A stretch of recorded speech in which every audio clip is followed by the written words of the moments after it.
అసలు ఇది ఈ గొడవ ఇంతవరకు రానికి కారణం ఏంటంటే, ఇప్పుడు మన తెలంగాణ వాళ్ళు ఎవరైతే మొన్న దాడిలో ఉన్నారో, అంటే సాయి కిరణ్ గానీ వీళ్ళు కానీ, ఓకే, వీళ్ళకి ఎవరు మనోళ్ళు సపోర్ట్ చేయకుండా మార్వాడి వాళ్ళకే సపోర్ట్ చేస్తున్నారు కదా.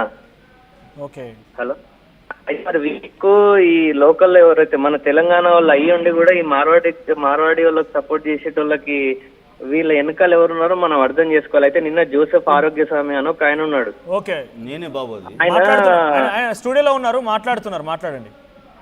అయితే ఆయనకి ఎందుకు మరి తెలంగాణ మీద కాకుండా బయట మీద ప్రేమ ఉంటది ఎప్పుడు. అది మరి వాళ్ళ పొలిటికల్ ఆర్గనైజేషన్ అట్లా నేర్పిస్తుందా నాకు అర్థం కాదు. మరి ఇప్పుడు ఈయన ఒకవేళ వేరే వాళ్ళకి సపోర్ట్ చేస్తున్నట్టు అయితే మన తెలంగాణలో నేను డైరెక్ట్ అవమానిస్తున్నట్టు లెక్క. ఓకే, ఎట్లా అంటే మనోళ్ళు తాగి వంతారు, మనోళ్ళు పొద్దున 6 గంటలకు షాప్ తెరుస్తాం మేము, మీరు అట్లా తెరవారని ఒక ఆయన అంటాడు కదా. లైవ్ లో ఉన్నారు, ఏమడుగుతారు అడగండి. ఆయన జోసెఫ్ లైవ్ లో స్టూడియోలో ఉన్నారు, ఏమడుగుతారు అడగండి. సుమన్ గారు అన్న చెప్పండి. రాజా, ఇక్కడ తాగి తందనాలాడడం అది సమస్య కాదు. ఇక్కడ వీళ్ళ ప్రాబ్లం మీరేమన్నారు సాయి గారి గురించి. సాయి గారిని ఎవరైతే చేతులు కుట్టారో వాడిని దండించమని చెప్తున్నాము. వాళ్ళని మేము భుజాన వేసుకుంటలేము. ఎందుకంటే ఒక మనిషి కొట్టడము నేరము. ఎవరైనా సరే, నువ్వు నన్ను కొట్టినా నేరమే, నేను నిన్ను కొట్టినా నేరమే. నేరమే. ఆ నేరాన్ని అక్కడి వరకే ఆపేసి ఇతర ప్రాంతాలను పాకకుండా ఆ నేరాన్ని ఏం చేయాలంటే అక్కడనే అరికట్టి, ఓకే ఆయన దుర్భాషలు ఆడిండు, ఆయన సమాజం కాదు, మార్వాడి సమాజం కాదు కదా. అయితే సమాజాన్ని ఎందుకు ఇలా నెట్టుతారు? సమాజాన్ని మనము భ్రష్టు పట్టించకుండా వాళ్ళిద్దరిని కూర్చోబెట్టో, లేకపోతే వాళ్ళు ఏదైతే కేసు ఉందో ఆయన మీద వేసుకొని ఆయన చూసుకుంటాడు. ఓకే, ఈయన ఏదైతే దుర్భాషలు ఆడిండో, ఒక సమాజాన్ని తిట్టిండో, నాకు కూడా బాధ అనిపించింది. ఎందుకంటే మన దళిత బిడ్డను తిడితే మేము కూడా ఊరుకోము. కానీ తిట్టిన తర్వాత అది చట్టం తన పని చేసుకుంటుంది. అంతేగాని మనము రోడ్ల మీద వచ్చి బంద్ పెడతా, వీళ్ళందరినీ తరిమేస్తా, అది ఎంతవరకు న్యాయం? మీరే చెప్పండి. కాదు, బంద్ ఎందుకు పెట్టొద్దు చెప్పు. మరి వాడిని కొట్టినోని అరెస్ట్ చేయలేరు బాబు. ఇప్పుడు సిటీ మొత్తం మన హైదరాబాద్ నగరంలో వాళ్ళిద్దరే కొట్టుకున్నారా? వేరెక్కడ ఘర్షణ జరగదా?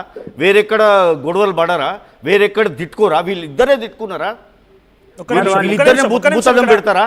వేరెక్కడ ఘర్షణ జరగలేదా? ఇదే క్వశ్చన్ మనం చాలా మంది అడిగినప్పుడు, పృథ్వీరాజ్ గారిని కానివ్వండి, ప్రేమతో అడిగినప్పుడు, సో ఫస్ట్ థింగ్ చాలా క్లియర్ గా ఇద్దరికి చెప్పేది ఇదే స్టార్టింగ్ పాయింట్ కాదు అని వాళ్ళు చెప్తున్నారు.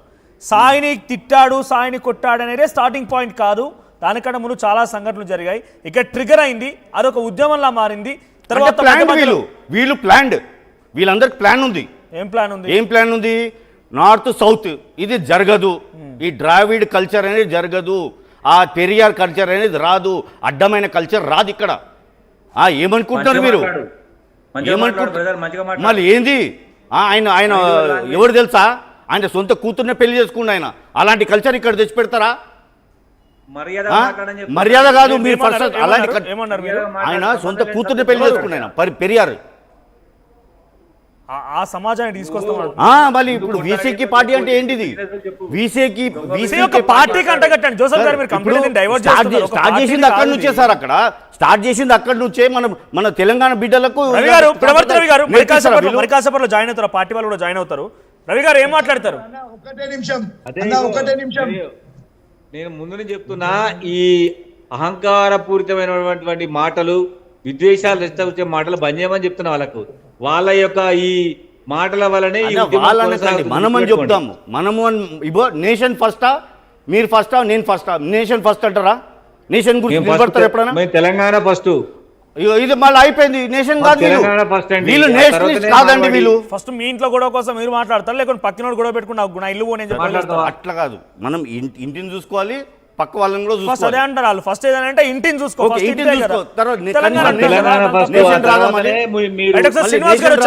శ్రీనివాస్ గారు ఒక నిమిషం. బీసీకే పార్టీ అన్నారు కదా, శ్రీనివాస్ గారు వచ్చారు. శ్రీనివాస్ గారు, జోసెఫ్ గారు ఇందాక మాట్లాడితే మార్వాడికి సపోర్ట్ చేస్తున్నారు, అంటే ఆ కమ్యూనిటీకి పైన ఆయన సపోర్టివ్ గా ఉన్నారు. ఇండియాకి సపోర్ట్ చేస్తున్నారు సార్. సపోర్ట్ కాదు అన్న, సపోర్ట్ ఇండియాకి సపోర్ట్ చెప్పాలి. ఇండియాకి సపోర్ట్ ఆయన ఏమన్నారు? పెరియార్ గురించి మాట్లాడుతూ, పెరియార్ సొంత కూతురునే పెళ్లి చేసుకున్నారు, ఆ సమాజాన్ని తీసుకురావాలని కోరుతున్నారు వీళ్ళంతా కూడా. వీసీకే పార్టీ మొదలు పెట్టింది ఈ ఉద్యమాన్ని, లేకపోతే ఈ రకంగా తప్పు కోట్ చేస్తూ ఆయన మాట్లాడుకొచ్చారు. ఏం చెప్తారు? ఇదే మనోజ్ గారు ఈ మాటని చెన్నైకి పోయి చెప్పమనండి. చెప్తా ఆయన దమ్ముంది నాకు. సజీవంగా హైదరాబాద్ కు తిరిగి వస్తే సంతోషం. అన్నా ఇలాంటి ఈ తప్పుడు బెదిరింపులు మాటలు ఇయ్యకు. మాట్లాడడం అనేది ఈ బెదిరింపులు బంద్ చేయాలి. ఇయ్యకు. అన్న వినండి. మొత్తము వినండి, దిగినంటే వినండి సార్, ఉట్టికి కాదు వినండి, ఇది ఇక్కడ. వినండి సార్. దిగినంటే వినండి ఉట్టికి సార్, కాదు. వినండి. నా గురించి ఒక్క తెలుసుకోవాలి. నిమిషం వినండి మాట్లాడివ్వండి.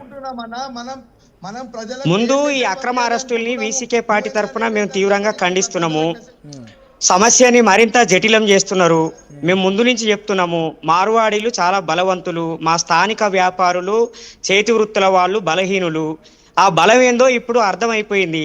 అమిత్ షా గారు, నరేంద్ర మోడీ గారు డీజీపీ, తెలంగాణ డీజీపీ గారికి బలంగా చెప్పడం మూలంగా ఈ డీజీపీ గారిని మార్వాడీలందరూ కలిసి వెంటనే మమ్మల్ని అరెస్ట్ చేయమని చెప్పారు. ఆయన నిన్న గలవగానే రాత్రికి రాత్రే వెంటనే ప్లాన్ చేశారు. మా శ్యామ్ని అరెస్ట్ చేశారు, పృథ్వీరాజ్ గారిని అరెస్ట్ చేశారు, మా పిడమర్తి రవి గారిని అరెస్ట్ చేశారు, ఉస్మానియా యూనివర్సిటీ నాయకుల్ని అరెస్ట్ చేశారు, నన్ను కూడా అరెస్ట్ చేయాలని తిరుగుతున్నారు. కాబట్టి తెలంగాణ ప్రజలు అర్థం చేసుకుంటున్నారు ఎవరు బలవంతులు, ఎవరు బలహీనులు. ఈ ప్రభుత్వము, ఈ పోలీసులు ఎవరి పక్షాన పోరాడుతున్నారో, పనిచేస్తున్నారో అర్థమవుతున్నది. కాబట్టి తెలంగాణ సమాజం తరఫున మార్వాడి సమాజానికి విజ్ఞప్తి చేస్తున్నాం, మీరు ఈ సమస్యని మరింత జటిలం చేసి మరింత ప్రమాదకరంగా మార్చకండి. దయచేసి మీ అంగబలాన్ని, అర్ధబలాన్ని ఉపయోగించి ఈ తెలంగాణ ప్రజల్ని అణిచివేసే ప్రయత్నం చేయకండి. తెలంగాణ ప్రజలు లొంగిపోయే వాళ్ళు కాదు, మీ కేసులకి భయపడే వాళ్ళు కాదు. 100 కేసులు పెట్టినా పోరాడి తెలంగాణ రాష్ట్రం సాధించుకున్న వాళ్ళమండి. మీ కేసులకి భయపడే వాళ్ళం కాదు, మీ డబ్బుకి భయపడే వాళ్ళం కాదు. ఈ పోరాటం కొనసాగుతుంది. ఇంట్లో కూర్చొని కూడా పోరాటం నడిపించినటువంటి చరిత్ర ఈ తెలంగాణ ప్రజలది. కాబట్టి ఈ తెలంగాణ ప్రజల పక్షాన జోసఫ్ గారి క్వశ్చన్కి ఏం సమాధానం చెప్తారు? అటువంటి ఒక సమాజాన్ని ఇక్కడ నిర్మించాలనుకుంటున్నారా? పెరియార్ అనేటువంటి వ్యక్తి జోసఫ్ గారు ఆర్ఎస్ఎస్ స్కూల్లో చదువుకున్నట్టున్నారు. వాళ్ళు చెప్పే తప్పుడు సమాచారాన్ని పాపం ఆయన కూడా నమ్ముతున్నట్టున్నారు. అలాంటి తప్పుడు సమాచారం ఇచ్చిన వాళ్ళు ఎవరైతే ఉన్నారో వాళ్ళు దేశద్రోహులు. ఈ దేశానికి గొప్ప వ్యక్తిత్వాన్ని తీసుకొచ్చిన పెరియార్ గారిని అవమానిస్తున్నారు. ఎంత దుర్మార్గం అండి, ఎంత దుర్మార్గం అండి. తమిళనాడుకు తన బిడ్డని పెళ్లి చేసుకున్నాడని నిరూపిస్తావా? లుచ్చనా కొడక.